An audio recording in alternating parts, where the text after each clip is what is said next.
오늘 우리가 함께 나눌 말씀은 창세기 18장 1절에서 15절 말씀인데요. 우리 한 절씩 교독하며 읽도록 하겠습니다.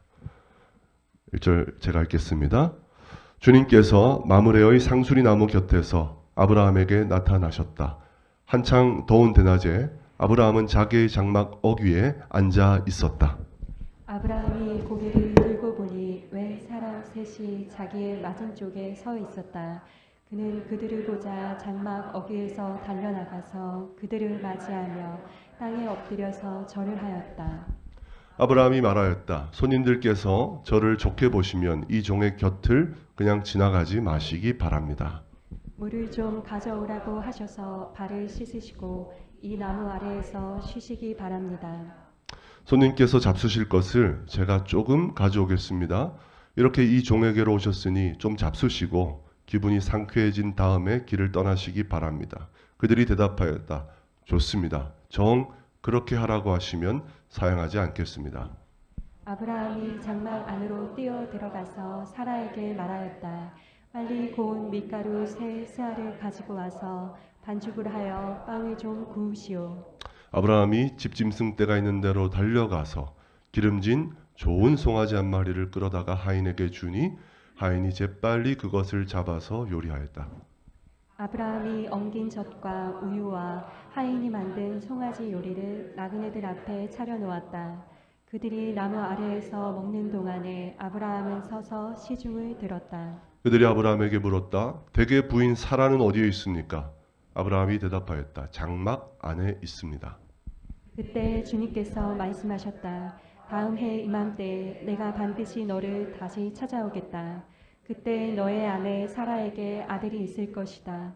사라는 아브라함이 등지고 서 있는 장막 어귀에서 이 말을 들었다.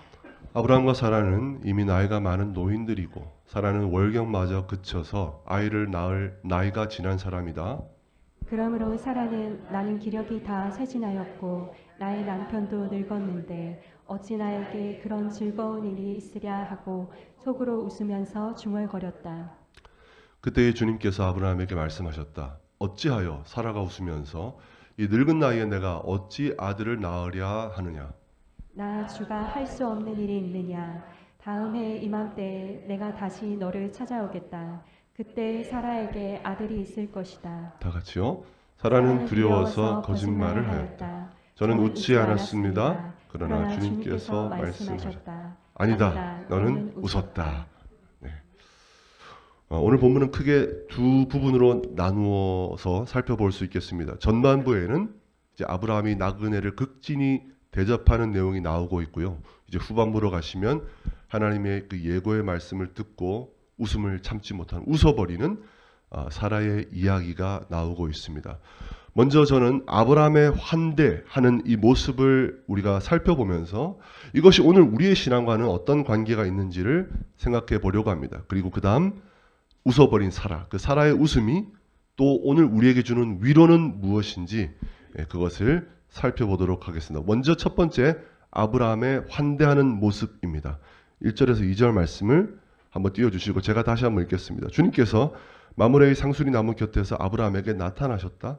한창 더운 대낮에 아브라함은 자기의 장막 어귀에 앉아 있었다. 여러분 그 고대 사회에서 그 부족의 족장들은 이렇게 그 마을 어귀에 또 장막 어귀에 앉아 있는 사람들, 그 사람들이 바로 리더이고 족장이라는 것을 알 수 있습니다. 지금 아브라함은 지금 한 부족의 족장으로서 리더로서 지금 위치를 하고 있는 것이죠. 그런데 2절 아브라함이 고개를 들고 보니 웬 사람 셋이 자기 맞은쪽에 서 있었다. 그는 그들을 보자마자 장막 어귀에서 달려나가서 그들을 맞이하며 땅에 엎드려서 절을 하였다. 분명히 보시면 우리는 알고 있지만 아브라함은 지금 이 세 사람의 정체가 누구인지를 전혀 모르고 있다는 것을 분명히 밝혀주고 있습니다. 아브라함의 눈에는 그냥 지나가는 초라한 나그네들일 뿐이었던 것입니다. 그런데 족장 아브라함이 그 나그네들을 갑자기 보자마자 어떻게 했습니까? 달려나가서 엎드려 절을 하면서 그들을 맞았다는 것입니다. 아브라함은 지금 리더가 아니라 종의 모습이 되어서 나그네를 맞이하고 있는 것입니다. 행동만 그렇게 하는 것이 아닙니다. 아브라함이 하고 있는 말을 보면 더욱더 종의 자세를 취하고 있는데 우리 3절과 4절 말씀 개역 개정은 우리 함께 읽도록 하겠습니다. 시작.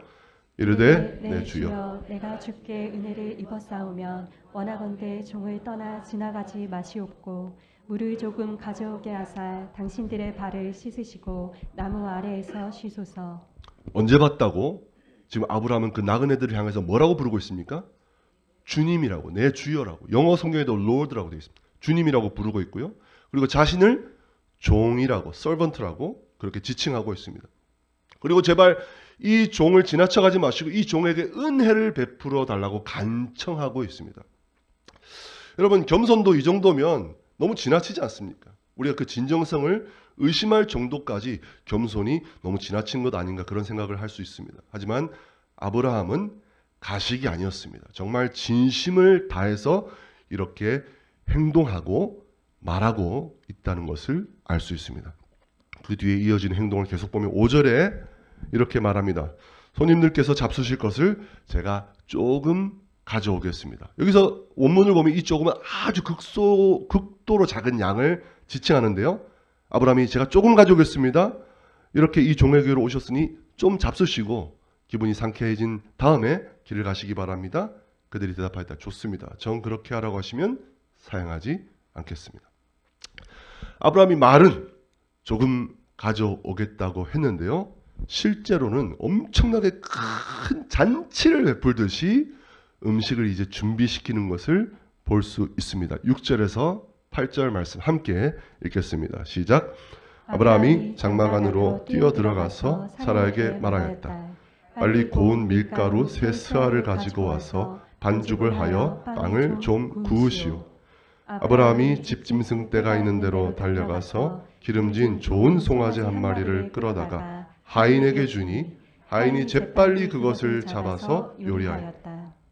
아브라함이 엉긴 젖과 우유와 하인이 만든 송아지 요리를 나그네들 앞에 차려놓았다.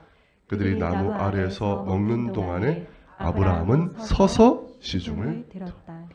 여러분 6절에 보면 밀가루, 고운 밀가루 세 스아라고 되어 있는데요. 이 스아라는 단위는 한 7에서 8리터 사이에 정도 되는 양이라고 합니다. 그러니까 세 스아라고 하면 적어도 20리터가 훌쩍 넘어가는 좀 뭐 그런 엄청난, 저는 주부가 아니라서 잘 모르겠는데 20리터가 넘어가는 밀가루라고 하면 엄청난 양의 빵을 준비한 것이라고 볼 수 있습니다. 그리고 세 사람 대접한다면 그냥 양과 염소를 잡아도 먹고 충분히 남았을 텐데 아브라함은 무엇을 잡았습니까? 기름진 송아지를 잡았다고 되어 있습니다. 마치 자기 집에 왕이라도 찾아온 것처럼 큰 잔치를 준비한 것입니다. 저는 여기서 더 인상적이었던 것은 이것을 준비하기 위해서 아브라함이 어떻게 했냐는 것입니다. 아브라함이 직접 장막으로 뛰어들어가서 사라에게 준비시키고 또 우리로 달려가서 자기가 직접 골라서 하인에게 가져다 줘서 음식을 준비시켰다는 것입니다. 여러분 창세기 14장에 보시면 아브라함이 조카 롯을 잡기 위해 갔잖아요. 그때 몇 명 데리고 갔습니까? 기억나시는 분? 300. 맞추면 문화상품권. 다이소 상품권? 318명. 318명. 누굽니까? 저한테 말씀해 주시죠. 제가 스타벅스 커피 한 잔 쏘도록 하겠습니다. 무려 318명을 데리고 갔어요. 근데 싸움을 할 줄 아는 사람만 318명을 가지고 있었다는 거예요. 자기 집에. 그러면 어린아이, 노인, 여자 합치면 아브라함의 집에 적어도 몇 명 있었다고 볼 수 있는 거예요. 적어도 1000명 정도는 있었다고 볼 수 있습니다. 아브라함의 집에 하인이 1000명 가까이 있었다고 추정할 수 있는 거예요. 그러니까 굉장히 커다란 부족의 족장인 거예요. 그런 사람이라면 그냥 그 자리에 앉아서 누구 오세요. 이리 와서 좀 이거 좀 해. 이렇게 말로 시킬 수 있을 텐데 자기가 직접 달려가서 이 일을 하고 직접 양떼로 가서 이거를 준비시키고 있다는 것입니다. 그리고 나그네들이 음식을 먹는 동안 아브라함은 뭐 했습니까? 그 옆에 서서 시중을 들었습니다. 아브라함은 정말 종이 되어서 주인을 섬기듯이 나그네들을 대접하고 있는 것입니다. 아브라함의 섬김이 오늘 우리에게 감동이 되고 있는 이유는 바로 이 사람들이 대상이 나그네들이기 때문입니다. 오늘 이후로 다시 볼 일이 없는 사람들입니다. 그런데도 99살의 노인이 엎드려서 절을 하고 그들 곁에 서서 수발을 들었습니다. 자기가 베푼 것을 다시 돌려받을 수 없는 그 사람들에게 아브라함은 진심을 다해서 섬기고 극진히 환대하고 있는 것입니다. 결국 신약 성경은 아브라함의 이 아름다운 모습을 귀감으로 삼고 우리가 본받아야 한다고 가르치는 것을 볼 수 있습니다. 히브리서 13장 2절 말씀 함께 읽겠습니다. 시작. 나그네를 대접하기를 소홀히 하지 마십시오. 어떤 이들은 나그네를 대접하다가 자기들도 모르는 사이에 천사들을 대접하였습니다. 자기들도 모르는 사이에 천사들 대접한 사람 누굽니까? 오늘 본문에 아브라함이죠. 나그네 대접하기를 소홀히 하지 말라는 것입니다. 여러분, 그런데 여기서 나그네를 잘 대접하라는 이 권면은 그냥 단순한 윤리적 도덕적 가르침이 아니라는 것입니다. 아브라함이 나그네를 잘 대접한 것은 그의 타고난 성품이 착해서가 아니라 그의 인격이 좋아서 그렇게 한 것이 아니라는 것입니다. 아브라함이 이렇게 환대한 것은 바로 그의 믿음과 깊이 연관되어 있기 때문이라는 것이죠. 여러분, 신앙 인격이라는 말이 있습니다. 신앙은 우리 머릿속에 지식으로만 머무를 수 없고 우리의 신앙은 반드시 우리 인격의 열매로 맺혀져야 한다는 것. 그것이 신앙 인격입니다. 즉 하나님을 믿는 믿음이 우리의 내면과 우리의 인격을 빚어가도록 만들어야 하고 우리의 인격을 형성하도록 해야 한다는 것입니다. 오늘 본문에서 보여지는 아브라함의 인격은 그의 타고난 성품 때문만은 아니었습니다. 그것은 그의 신앙이 빚어낸 그의 믿음이 만들어내고 있는 신앙 인격이었다는 것입니다. 아브라함은 특별한 상황 속에서 아주 특별한 높은 사람들만을 섬기고 있는 것이 아니었습니다. 그냥 일상에서 쉽게 지나쳐버릴 수 있는 나그네들에게, 아무것도 아닌 나그네들에게 진심을 다해서 친절과 섬김을 베풀었습니다. 특별한 상황이 아니라 평범한 일상에서 드러나고 있기 때문에 이것이야말로 진짜 그 사람의 인격이고 그 사람의 됨됨이 아니겠습니까? 그런데 바로 이와 같은 아브라함의 성숙한 인격은 아브라함의 믿음이 빚어낸 신앙 인격이었다는 것입니다. 여러분, 그렇다면 우리는 아브라함이 이렇게 나그네를 환대하고 있는 이 모습 속에서 우리는 어떠한 신앙 인격을 배워야 하는 것일까요? 우리 첫 번째 띄워주시고 함께 읽겠습니다. 시작. 하나님을 대하는 우리의 자세가 대하는 모습 속에서 드러나요. 여러분, 하나님을 믿는다는 것은 하나님이라는 분에 대한 지식과 정보를 갖고 있는 것이 아닙니다. 하나님을 믿는다는 것은 결국 그 하나님을 내 삶의 주인이시며 온 세상의 주인으로서 인정한다는 것이고 결국에는 그분과 나를 주인과 종의 관계로 관계 맺게 만드는 것, 바로 그것이 하나님을 믿는다는 것의 의미인 것입니다. 그러므로 믿는 사람은 반드시 하나님 앞에서 겸손한 자가 될 수밖에 없고 하나님을 섬기는 자가 될 수밖에 없는 것입니다. 그리고 그 하나님 앞에서의 겸손과 섬김이 우리들이 맺고 있는 일상의 관계 속에서 드러나야 된다. 그것이 신앙 인격이라는 것입니다. 여러분, 누가복음에 보시면 병들어 죽게 된 자기 하인을 고치기 위해서 예수님을 찾아온 백부장의 이야기가 나오고 있습니다. 이 백부장이 유대인들을 위해서 굉장히 좋은 일을 많이 했어요. 그래서 유대인들이 이 사람을 정말 존경했고 그래서 유대인 장로들이 직접 나서서 발벗고 나서서 이 백부장을 대신해서 예수님께 찾아가서 이 백부장의 하인이 병들었는데 고쳐달라고 간청을 한 것입니다. 그 요청을 듣자마자 예수님께서 그래 백부장의 집으로 가자 하시고 백부장의 집으로 가려고 하시는데 백부장이 이 소식을 먼저 듣게 된 것입니다. 백부장이 놀라서 다시 사람을 보냈습니다. 그리고 사람을 보내서 예수님께 뭐라고 얘기했는가? 주님, 저 같은 존재는 예수님을 저희 집에 도저히 모실 수 없는 그런 비천한 사람입니다. 오지 마시고 예수님 거기서 말씀으로만 제 종을 낫게 해 주옵소서. 그렇게 이야기했다는 것입니다. 그리고 이어서 왜 그렇게 하는가? 백부장은 이렇게 이어서 말을 합니다. 누가복음 7장 8절에서 9절 말씀 함께 읽겠습니다. 시작. 나도 상관을 모시는 사람이고 내 밑에도 병사들이 있어서 내가 이 사람더러 가라고 하면 가고 저 사람더러 오라고 하면 옵니다. 또 내 종도로 이것을 하라고 하면 합니다. 예수께서 이 말을 들으시고 그를 놀랍게 여기시어 돌아서서 자기를 따라오는 무리에게 말씀하셨다. 내가 너희에게 말한다. 나는 이스라엘 사람 가운데서는 아직 이런 믿음을 본 일이 없다.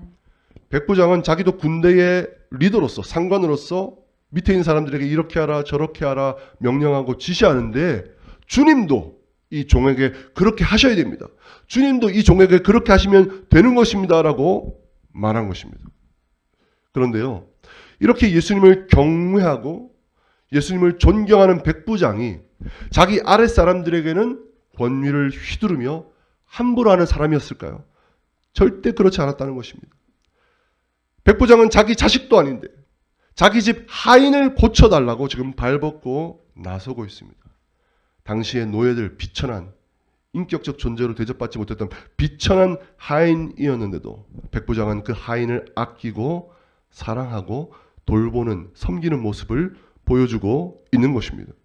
예수님께서 백부장의 믿음을 보시고 이런 믿음 본 적이 없다 그렇게 놀라셨습니다. 그런데 예수님께서 놀라신 이유는 그가 예수님이 기적 행하실 것을 믿고 있는 그 기적을 믿는 믿음 때문에도 놀라셨겠지만은 저는 예수님이 더 놀라신 것은 백부장이 그 하인, 비천한 하인을 소중히 여기고 아끼고 돌보는 바로 백부장의 신앙 인격을 보고 저는 더 감탄하고 놀라셨다라고 생각합니다. 사랑하는 성도 여러분, 하나님을 믿는 사람은 그 믿음이 타인을 대하는 자세와 태도에서도 나타나야 된다는 것을 기억하시기 바랍니다. 거룩하신 하나님을 섬긴다고 하면서 거룩하신 하나님을 경외한다고 하면서 우리들이 어떻게 그 앞에서 무례하고 고압적이게 교만하게 행동할 수가 있겠습니까? 하나님을 향한 우리의 겸손과 섬김이 다른 사람들을 대하는 태도에서도 드러나야만 되는 것입니다. 그러므로 일상에서 스쳐 지나가는 그런 미미한 사람들이라 할지라도 그들 앞에서 겸손과 친절과 섬김을 베풀 수 있는 그런 여러분 되시기를 주님의 이름으로 부탁드립니다. 그렇게 함으로써 아름다운 신앙 인격을 빚어가시는 저와 여러분 되시기를 주님의 이름으로 축원드립니다. 다음으로 우리는 이 아브라함이 환대하는 모습 속에서 어떠한 신앙 인격을 배워야 되는 것일까요? 우리 두 번째도 함께 읽겠습니다. 둘째 띄워주시고 시작. 나를 대접하신 대로 하나님이 나를 용서하셨기 때문에 우리도 용서할 수 있어야 되겠습니다. 하나님께서 작고 정말 보잘것없는 나를 소중히 여기시고 사랑해 주셨기 때문에 우리도 이 세상에서 소외된 사람들, 작은 자들을 소중히 여기고 사랑해야 되는 것입니다. 그래서 아브라함은 나그네들을 보고 절대 그냥 지나칠 수가 없었습니다. 왜냐하면 히브리서 11장 9절에 아브라함의 정체성을 이렇게 말하고 있습니다. 읽겠습니다. 시작. 믿음으로 그는 약속하신 땅에서 타국에 몸 붙여 사는 나그네처럼 거류하였으며 같은 약속을 함께 물려받을 이삭과 야곱과 함께 장막에서 살았습니다. 성경은 아브라함의 일생을 나그네 인생이라고 규정하고 있습니다. 아브라함 자신도 자기 정체성이 나그네다라고 알고 있었습니다. 그런데 하나님께서 이 땅의 나그네와 같은 자기 인생을 어떻게 하셨습니까? 책임져 주시고 돌보시고 먹여주시고 인도해주시고 한없이 큰 은혜와 복을 그에게 부어 주셨던 것입니다. 그 놀라운 은혜를 받았던 아브라함이 나그네인 자기를 환대하신 하나님을 아는 아브라함이 그냥 지나가는 나그네 지나쳐 볼 수 없었던 것입니다. 심지어 아브라함은 그 나그네들을 향해서 뭐라고 불렀습니까? 나그네들을 향해서 주님이라고 불렀다는 것입니다. 왜 나그네들인데, 초라한 나그네들인데, 외국인들일 뿐인데 왜 그들을 주님이라고 불렀습니까? 아브라함은 그 나그네들의 모습 속에서 자기 자신의 모습을 보았던 것입니다. 그리고 그 나그네들의 모습 속에서 자신을 돌보아 주셨던 하나님을 바라보고 있었던 것입니다. 그러므로 신앙은 하나님께서 나에게 베풀어 주신 은혜를 기억하는 것, 바로 그것이 신앙인 줄 믿습니다. 그리고 기억하는 것에서 멈추지 않고 그 받은 은혜를 나의 일상에서 실천하는 것, 여러분 그것이 신앙입니다. 여러분이 하나님께 받은 은혜는 무엇입니까? 여러분이 은혜 받은 대로 다른 사람들에게 행할 수 있는 참된 신앙 인격의 사람들 되시기를 축원드립니다. 만약 우리의 일상에서 그 은혜를 잊어버리고 그냥 이 교회 안에서만 생각하다가 우리 일상에서는 그 은혜를 잊어버리고 그 하나님의 은혜와 상관없이 살아간다면 결국 그 받았던 은혜도 식어지게 될 것이고 우리의 믿음도 죽은 믿음이 될 수밖에 없을 것입니다. 하나님께 은혜 받은 대로 다른 사람들에게 그 은혜를 흘려보내는 여러분 되시기 바랍니다. 힘들지요. 하지만 용서받았으니까 용서하고 내가 용납을 한없이 받았으니 우리도 용납해주고 내가 거저받았으니 거저주는 우리가 되어야 하지 않겠습니까? 그렇게 받은 은혜를 일상의 만남 속에서 실천할 때 우리는 하나님께 받은 은혜를 잃어버리지 않고 더 놀라운 믿음, 성숙한 믿음으로 나아가게 될 줄 믿습니다. 여러분의 믿음이 여러분의 인격 속에 여러분의 일상의 열매를 맺는 신앙 인격의 사람 되시기를 다시 한번 주님의 이름으로 축원드립니다. 이제 전반부 이야기를 마치고 이제 후반부 이제 사라의 이야기로 넘어갑니다. 아브라함의 섬김을 받고만 계시던 하나님께서 이제 갑자기 사라를 찾으셨습니다. 우리 9절, 오늘 본문 9절 말씀 함께 읽겠습니다. 시작. 아브라함에게 이르되 내 안에 어디 있습니까? 아브라함이 대답하였다. 장막 안에 있습니다. 제가 감기약을 먹어서 정신을 못 차리고 있습니다. 여기는 세번역으로 띄워놓고 여기는 개역개정으로 하나님께서 지금 사라가 어디 있느냐 이렇게 찾으셨습니다. 이렇게 찾으신 다음에 내년 이맘때쯤에 사라가 아들을 낳을 것이다. 그렇게 예고하셨죠. 그런데 장막 뒤에서 두꺼운 장막 뒤에서 숨어서 그 얘기를 엿듣다가 사라가 웃어버리고 말았습니다. 남편도 늙었고 나는 이제 생리도 끊어졌는데 우리가 어떻게 아이를 낳겠는가 그렇게 속으로 말하면서 웃어버린 것입니다. 그때 하나님께서 그 상황을 놓치지 아니하시고 사라가 지금 왜 웃지? 나 여호와가 전능한데 왜 너희가 아들을 못 낳을 거라고 말하는 거지? 그렇게 지적하신 것입니다. 그래서 사라는 깜짝 놀라서 자기는 웃지 않았다고 부인했습니다. 하지만 하나님은 아니다. 너가 웃었다. 그렇게 분명하게 바로 잡으셨습니다. 지금 사라는 세 가지 잘못을 한꺼번에 저지르고 있습니다. 첫 번째, 사라는 불신앙의 웃음을 웃었습니다. 못 믿은 것입니다. 두 번째, 자신의 불가능한 처지와 환경만을 생각하면서 하나님의 약속인데 그 약속을 비웃은 것입니다. 하나님의 약속을 비웃는 조롱의 웃음을 웃었습니다. 마지막으로 하나님이 정확하게 지적하셨는데도 아니라고 잡아떼면서 거짓말까지 하고 있습니다. 너무 짧은 순간에 사라가 세 가지 잘못을 동시에 보여주고 있는 것입니다. 사라의 영적 상태가 꽤 좋지 않다는 것을 우리가 볼 수 있습니다. 결국 오늘 본문 전체의 주인공은 누구일까요? 아브라함이 아니라 오늘 본문의 주인공은 사라라는 것을 알 수 있습니다. 물론 아브라함이 더 많이 활동하고 아브라함이 더 많이 등장하고 아브라함이 더 많은 역할을 하고 있지요. 하지만 하나님이 왜 이 집에 오셨냐는 거예요. 하나님이 왜 나그네의 모습으로 이 집에 찾아오셨을까요? 사라를 만나기 위해 찾아오셨다는 것입니다. 왜 사라를 만나려고 하십니까? 사라가 지금 깊은 불신에 빠져있기 때문이었습니다. 9절에서 네 안에 사라가 어디 있느냐? 그 질문은 지금 하나님께서 사라가 어디 있는지 정말 장소를 몰라서 묻는 것이 아니었습니다. 이것은 아담이 범죄에서 숨었을 때 찾아오셔서 아담아 네가 어디 있느냐 그렇게 묻는 것과 같은 질문이었습니다. 가인이 동생 아벨을 죽인 다음에 들에 있을 때 하나님이 찾아오셔서 네 동생 아벨이 어디에 있느냐 묻는 것과 같은 것이었습니다. 네 아내 사라가 어디 있느냐? 어디 있는지 몰라서 물으셨겠습니까? 왜 물으셨습니까? 지금 사라가 믿음의 길을 걸어가다가 그 길에서 잃어버렸기 때문에 지금 사라를 찾고 계시는 그 질문을 하고 계시는 것입니다. 지난주 17장에서 아브라함도 하나님의 이 말씀 듣고 어떻게 했습니까? 웃었지요. 똑같이 웃었는데 왜 사라만 가지고 그러나 그렇게 생각할지 모르겠습니다. 하지만 오늘 사라의 웃음이 더 심각합니다. 왜냐하면 사라는 이미 아브라함을 통해서 하나님의 그 약속의 말씀을 어떻게 해요? 전달받았을 것이기 때문입니다. 무엇보다 사라는 집안의 모든 남자들이 할례를 행하고 하나님과 언약을 맺는 것까지 다 지켜보았습니다. 하나님의 약속을 붙잡고 할례를 행한 것을 다 보았습니다.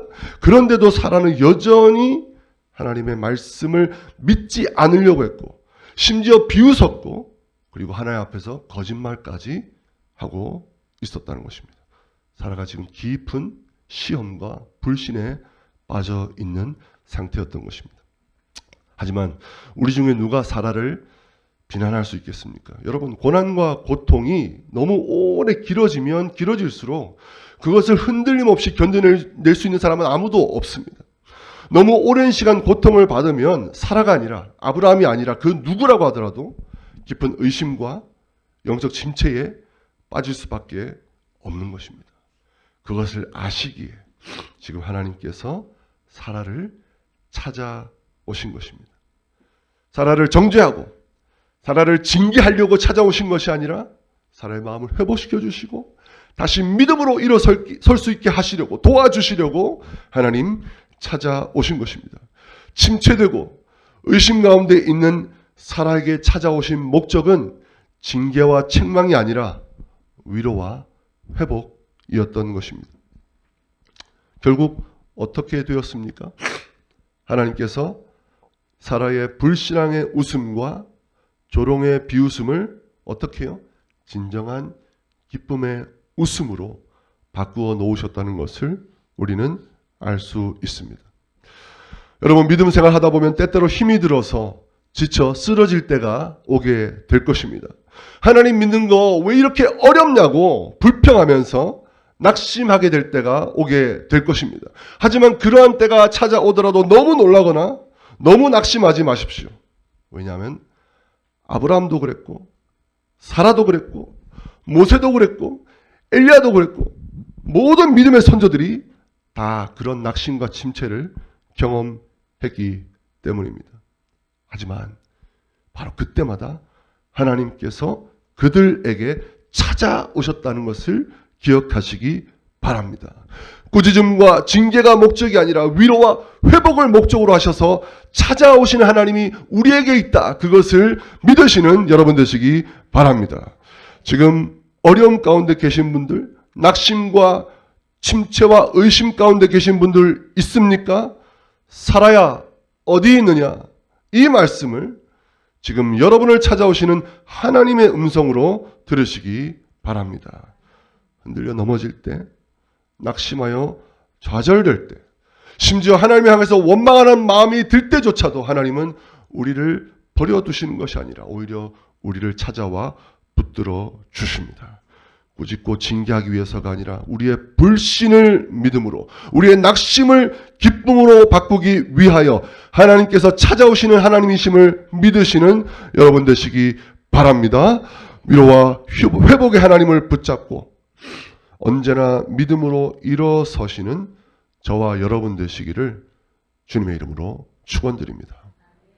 말씀을 마무리하겠습니다. 오늘 본문에서 아브라함은 나그네들을 극진히 환대했습니다. 대접했습니다. 하지만 아브라함의 환대는 아브라함이 착해서가 아니라 하나님이 먼저 아브라함을 지극히 환대해 주시고 지극히 친절과 섬김을 베풀어 주셨기 때문에 나오는 환대였다라는 사실입니다. 그렇게 아브라함이 하나님께 받은 은혜를 기억해서 나그네를 대접했을 때 놀랍게도 아브라함의 대접을 누가 받으셨습니까? 하나님과 천사들이 아브라함의 환대, 아브라함의 대접을 받았다라는 것입니다. 여러분, 이것은 영적 진리입니다. 여러분 기억하십시오. 여러분이 하나님께 받은 은혜를 기억하면서 누군가를 섬기고 여러분 누군가를 대접할 때 여러분 그것은 하나님께서 여러분의 친절과 섬김을 직접 받으신다는 것을 믿으시기 바랍니다. 여러분이 하나님 때문에 누군가에게 물 한 잔 대접한다면 하나님은 그 물 한 잔도 기억하시고 여러분에게 상을 주시는 분이시라는 것을 믿으시기 바랍니다. 여러분이 누군가를 섬길 때 그 섬김을 그 사람도 받지만 그러나 그 섬김을 받으시는 분은 우리 하나님이신 것입니다. 하나님은 내가 받은 것으로 여긴다라고 하시며 여러분의 섬김을 받아 주실 것입니다. 그러므로 여러분 은혜 받은 대로 흘려 보내시기 바랍니다. 하나님께 대접받은 대로 대접하시기 바랍니다. 우리 웨스트교회 공동체가 그런 대접의 공동체, 그런 환대의 공동체, 그런 은혜를 그대로 실현하는 그런 천국의 공동체가 되기를 바랍니다. 은혜 받아서 은혜를 되갚아 줄 때, 하나님께 받은 은혜를 타인에게 되갚아 줄 때, 그때 어떤 일이 일어나게 됩니까? 그 섬김을 하나님이 받으시고 하나님이 직접 찾아오십니다. 찾아오셔서 낙심한 여러분, 의심하는 여러분, 연약한 여러분 회복시켜 주시고 더욱더 견고한 믿음의 사람으로 일어서게 하실 줄 믿습니다. 그러므로 지금 여러분이 아무리 힘들고 어렵고 절박한 상황 속에 있다 할지라도 부인할 수 없는 하나님께 받았던 그 놀라운 은혜를 기억하시기 바랍니다. 그 은혜 붙잡고 힘 쓰시기 바랍니다. 그 은혜 살아내시기 바랍니다. 하나님이 반드시 찾아오셔서 여러분의 아픔과 슬픔을 믿음과 기쁨으로 변화시켜 주실 줄 믿습니다.